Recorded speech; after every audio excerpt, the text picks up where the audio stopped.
নমস্কার বন্ধুরা, আশা করি তোমরা সবাই খুব ভালো আছো। আমিও খুব ভালো আছি। সম্পাস লাইফস্টাইলের আরও একটা নতুন ভিডিওতে তোমাদের সবাইকে স্বাগত। আর আজ হলো বুধবার, সকাল থেকেই আকাশটা কিন্তু আজকে বেশ মেঘলা করেছে। জানি না বৃষ্টি হবে কিনা, কিন্তু বেশ ঠান্ডা একটা হাওয়া দিচ্ছে আর ভালো লাগছে বেশ। তো সকালে এখন এই যে একটু ব্যায়াম করে নিয়েছি আর এই জল নিয়ে দাঁড়িয়ে আছি, জলটা খাবো। তবে বাইরে এত সুন্দর ঠান্ডা হাওয়া দিচ্ছে, তাই একটু বাইরে গিয়েছিলাম। এখন বেশ কিছুক্ষণ পর সকালে দেখালাম আকাশটা কেমন মেঘলা হয়ে আছে, কিন্তু তারপরেই দেখো আবার রোদ বেরিয়ে গেছে। আজকে সকালে রান্না বান্না সেরকম কিছুই এখনো করিনি। তার আগে চলে এসেছি এই যে ঠাকুর ঘরে। পুজোটা আগে কমপ্লিট করে নিয়ে তারপরে নিচে গিয়ে বাকি কাজগুলো সারবো। আসলে কয়েকদিন ধরে এতটা পরিমাণে গরম পড়ছে, বেলার দিকে এসে না এইখানে আর কাজ করা সম্ভব হয় না।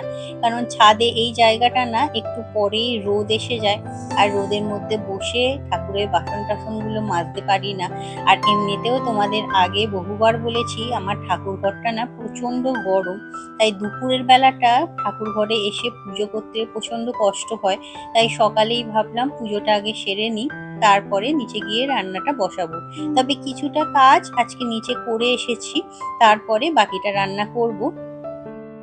আর এখন ঘড়ির কাঁটায় ওই ৮টা মতো বাজে, তাতেই দেখতে পাচ্ছ ঠাকুর ঘরে কি পরিমাণ রোদ এসে গেছে। আর বেলার দিকে তো এই গরমটা আরো বেড়ে যায়, তখন না ঘরে এসে পুজো করা যায় না। তাই সকালের দিকেই পুজোটা মিটিয়ে নিতে পারলে বেশ ভালো হয়। কিন্তু প্রত্যেক দিন এই সকালের বেলাটা সেইভাবে সময় করে উঠতে পারি না। যেহেতু সকালবেলাটায় রান্নাবান্নার কাজটা আমাকে কমপ্লিট করতে হয়, তাই পুজোটা আর সকালবেলা করে ওঠা হয় না। তবে নিচে না আজকে ঘরগুলো ঝাড় দিয়ে তারপরে এসেছি পুজো করতে। কারণ ওই যে বাসি ঘরে পুজো করতে না একদমই ভাল লাগে না। তবে ঘরগুলো মোছার আর সময় হয়নি এত তাড়াতাড়ি। আর যাই হোক, পুজোটা আমার কমপ্লিট হয়ে গেছে। আর আজকে না গাছে খুব একটা ফুল ফোটেনি জানো তো, তো যে কটা ফুল ছিল তাই দিয়ে পুজো করেছি। আর এই যে বাবিকে দেখতে পাচ্ছ, ঘুম থেকে উঠেই আমার শাঁখের আওয়াজ পেয়ে চলে এসেছে ঠাকুর ঘরে। এখানে এসে এবার ঠাকুরের সঙ্গে বিভিন্ন রকম কথা বলছে আর তাকে প্রণাম করছে। তো ও ওদিকে ওসব করুক, আমি আপাতত চলে এসেছি এই যে তুলসী গাছটায় জল দেওয়ার জন্য। আর জানো তো এতটা পরিমাণে রোদ উঠছে না, গাছটাও যেন কিরকম আস্তে আস্তে শুকিয়ে যাচ্ছে। কিন্তু কি আর করা যায় বলো তো, গাছটা ছাদে আর অন্য কোনো জায়গাতেই রাখার মতো নয়। সব জায়গাতেই প্রচন্ড রোদ, তাই এখানটাতেই একটু যেহেতু সকালের দিকটা ছাওয়া থাকে তাই রেখেছি। তো তারপরে এখন এই যে চলে এসেছি নিচে, নিচে এসে বিছানা টিছানাগুলো সব গোছানো হয়ে গেছে। আর এখন এই যে চুলটা আঁচড়ে তারপরে রেডি হয়ে যাব নিচে, রান্না বান্না তো করতেই হবে। আজকে ওই যে বললাম সকাল থেকে এখনো রান্নার কাজ সেইভাবে কিছুই হয়নি। আর জানো তো এই গরমকালে না কোনো রকম ক্রিম মাখতেই ইচ্ছা করছে না। কিন্তু আমার যেহেতু একটু ড্রাই স্কিন না, যতক্ষণ ঘাম হচ্ছে ঠিক আছে, কিন্তু পাখার তলায় এসে বসলে যাই ঘামটা শুকিয়ে যায় তারপরেই না স্কিনটা প্রচন্ড টান ধরে। তাই প্রত্যেক দিন একটু হলেও ময়েশ্চারাইজার লাগিয়ে নেওয়ার চেষ্টা করি, যদিও লাগাবার পরেই ঘামতে আরম্ভ করি।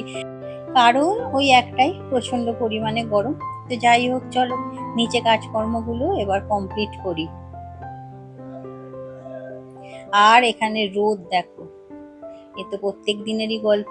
তো চলো রান্না বান্না আরম্ভ করি। ওই যে বললাম ভাতটা আগেই বসিয়ে দিয়ে গিয়েছিলাম, এবার এখন এসে এই যে তরকারিটা বসিয়ে দিয়েছি। তবে এর আগে অফ ক্যামেরা মাছটা ভেজে নিয়েছি, আজকে ওই মাছের ঝোলই রান্না করব। আর এখানে একদিকে বাবির দুধটা গরম করে নিচ্ছি। মাছের ঝোলটা আজকে ওই পটল, বিনস আর আলু, এই তিনটে সবজি ছিল, তো এই দিয়েই আদা জিরে বাটা দিয়ে মাছের ঝোল করব। আর জানো তো এই গরমকালে না রিচ কোনো খাবার খেতেই না ইচ্ছা করছে না। মাংসটা যেহেতু রবিবার করতেই হয় তাই কোনো উপায় নেই। এছাড়া যেন মনে হচ্ছে প্রত্যেক দিন বেশ এরকম পাতলা করে মাছের ঝোল ভাত খাওয়া যেত, তাহলেই বোধহয় ভালো হতো। আর এই তো রান্না বান্না এখানে চলছে। আর প্রত্যেক দিনের ভিডিওতে এই সবই চলতে থাকে, রান্না করা, ঘর মোছা, ঘর গোছানো।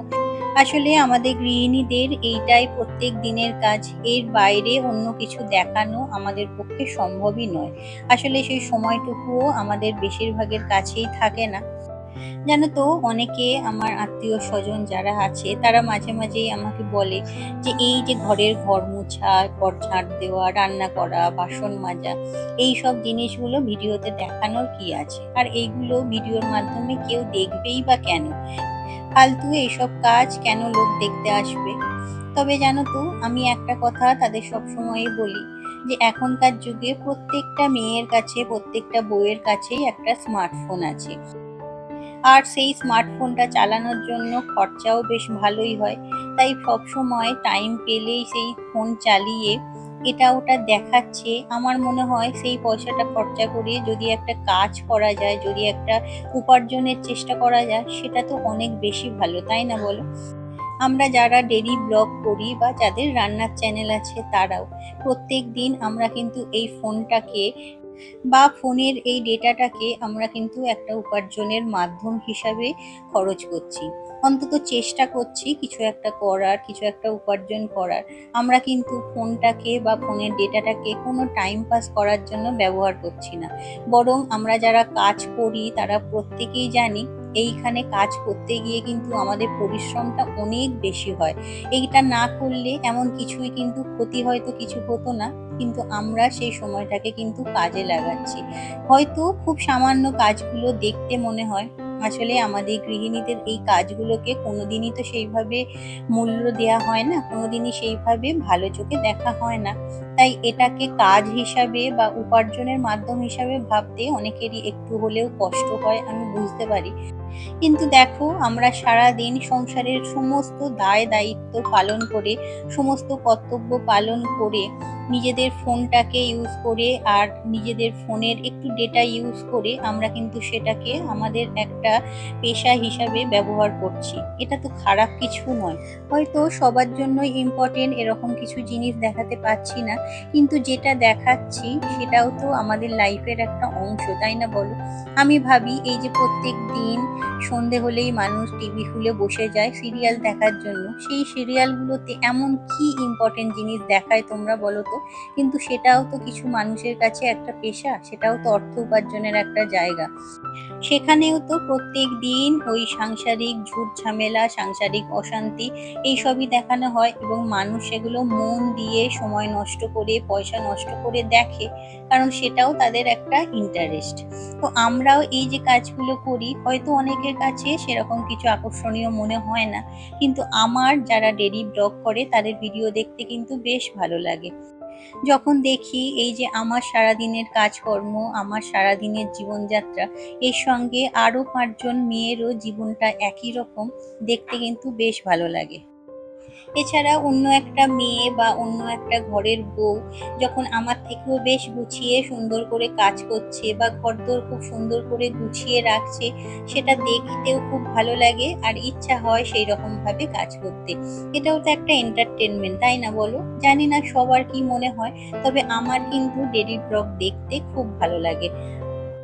তাই অনেকের কাছে এই কাজটা মূল্যহীন বা ছোট জাতের মনে হলেও আমার কাছে কিন্তু এই কাজটা বেশ ভালো লাগে, এবং এই কাজটা যারা করে আমার মনে হয় না তারা কোনো অংশে ছোট। তো যাই হোক, তোমাদের সাথে কথা বলতে বলতেই সংসারের অনেকটা কাজ আমি আজকে এগিয়ে নিয়েছি। ঘরগুলোও মোছা হয়ে গেছে আর এখন কিন্তু আবার চলে এসেছি রান্নাঘরে। বাবা আজকে বাজার থেকে বেশ কিছুটা পাকা আম এনেছে। গরম পড়লে প্রায় দিনই এটা বাড়িতে আমাদের আসতেই থাকবে। আমগুলো একটু জলে ভিজিয়ে রাখলাম, তাহলে না আমের আঠাগুলো পরিষ্কার হয়ে যায়। আর এদিকে ফ্রিজে ওই যে কাঁচা আম ছিল, সেগুলো লাস্ট যে কটা ছিল সেগুলো কেটে সিদ্ধ করে নিয়েছি। আর এই যে বরফ দিয়ে এখন এটা একটু আম পান্নার শরবত বানাবো। প্রথমে এই যে মিহি করে পেস্ট বানিয়ে নিয়েছি, কিন্তু শরবতটা তো এত ঘন করে করবো না। এর সাথে একটু চিনি আর বিট নুন আর ফ্রিজের কিছুটা ঠান্ডা জল মিশিয়ে তারপরে এটাকে শরবত বানিয়ে নিচ্ছি। অনেক দিন থেকেই ভাবছিলাম করব করব, কিন্তু এত গরমের চোটে না করতে ইচ্ছা হচ্ছিল না। তবে গরমের দিনে কিন্তু এইরকম শরবত খেতে কিন্তু বেশ ভালো লাগে। তো এই যে দেখো, শরবত কিন্তু আমার রেডি হয়ে গেছে। এর মধ্যে একটু জল জিরা দিলে খেতে আরো বেশি ভালো হয়।